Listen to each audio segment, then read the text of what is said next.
Neha, I know you've thought a lot about these trade-offs of security, scalability, decentralization. I mean, those are like, fundamental things that I know have been work that you and your colleagues have looked at for a long time at DCI.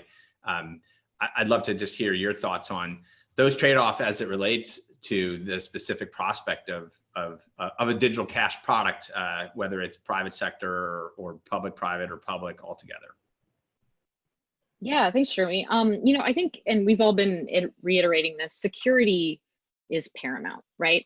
If payment systems break, if monetary policy goes awry, that has real ramifications on people's lives. They can't buy food, they can't buy medicine, they can't eat, they can't get paid. We're seeing some of these things now with COVID as it's taking time for stimulus checks to get mailed out, things like that.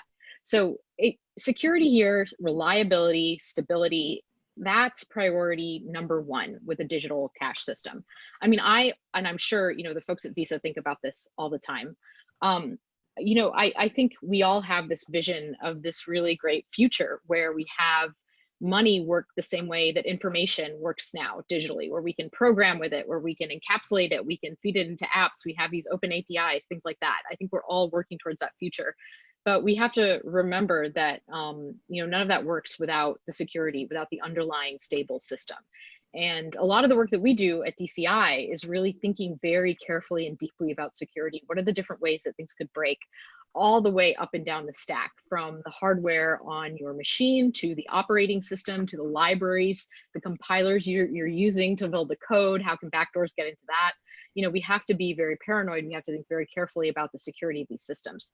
And I also think it's worth remembering that this sort of at least the cryptocurrency revolution started with Bitcoin about 12 years ago. That's not actually that long.